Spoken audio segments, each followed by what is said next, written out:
فاقہ شکنی ہوتی ہے سرکار.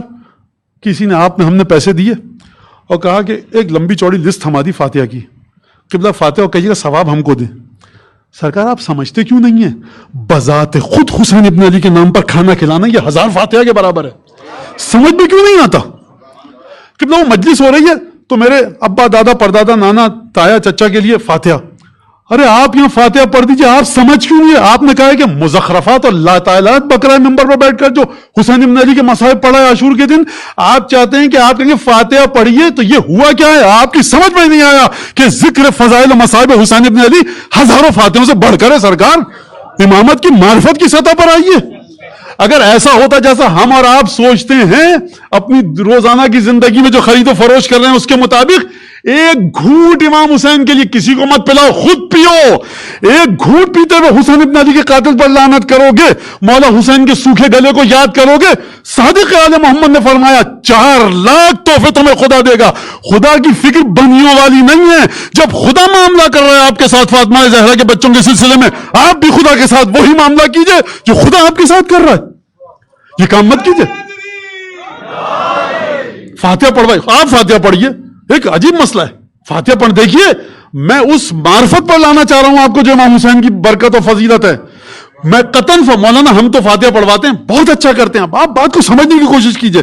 جہاں میں سمجھا رہا ہوں بالکل غلط نہیں ہے, اچھی چیز ہے. ارے آپ نے فاتحہ پڑھوائے نہیں پڑھوائے یہ تو غلط. مولانا ہم نے ان کو اجیر کیا تھا فاتحہ کے لیے, انہوں نے مجلس تو کروا دی, فاتحہ نہیں پڑھوائی. عجیب بات کر رہے ہیں آپ. سورہ فاتحہ کے بارے میں کہیں نہیں ہے جو فاتحہ پڑھے اس کا قلب فاطمہ زہرا کے قلب سے جڑتا ہے. حسین ابن علی پر گریے کے بعد یہ روایت ہے کہ جو حسین پر گریا کرتا ہے اس کا دل فاطمہ سے جڑتا ہے. کہاں ہیں آپ اپنی فاتحہ کو لے کر بیٹھے ہوئے ہیں؟ فاتحہ پڑھوائیے. ایک کولر لکھا 50 نام لکھ دیا. ارے تمہاری معرفت ہی نہیں ہے حسین ابن علی کے بارے میں. تم نے اس کو نہیں دکھایا, حسین ابن علی نے دیکھا کہ یہ کولر کس نے رکھا ہے.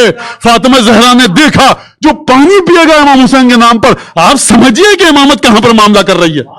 امامت آپ کو آپ کے گھر کی خلوتوں میں نہیں چھوڑتی ہے. کیسٹ لگایا, سی ڈی لگائی, نوحہ 2 شعر کسی کے, ٹپ ٹپ آنکھوں سے آنسو گرے, یہ مجلس ہو گئی, ملائکہ کا نزول ہو گیا, سیدہ نے دعا کر دی. سمجھیے اس بات کو.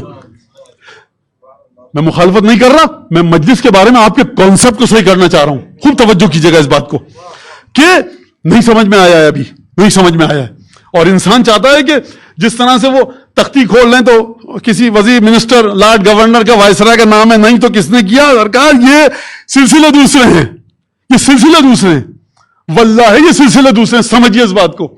ایک کانٹا اگر آپ یہاں سے ہٹا کر کونے پہ رکھ دیں, کوئی عزادار آ جائے پاؤں میں نہ گھس جائے, اس کا ثواب ہدیہ کیجئے اپنے آبا و اجداد کو. یہ ثواب ملا ہے, یہ امام باڑے کی آپ نے خدمت کی ہے. حسین ابن علی فاطمہ زہرا فرشتے قطار باندھے کھڑے ہیں کہ کوئی خدمت دینے. ہم آپ ہیں کہاں پر؟ خوب توجہ کیجئے گا اس بات کے اوپر. اس گھر کی عظمت کو سمجھیے, اس گھر کی عظمت کو درک کیجئے. ہر ایک نے اس گھر کی عظمت کو چھپایا ہے. یہ ممبر کیا اس گھر کی عظمت کو بیان کرتا ہے اور کچھ نہیں اس کے علاوہ. یاد رکھیں, نسلوں کی طہارت آپ کی ضمانت ہو جائے گی, بیمہ ہو جائے گی.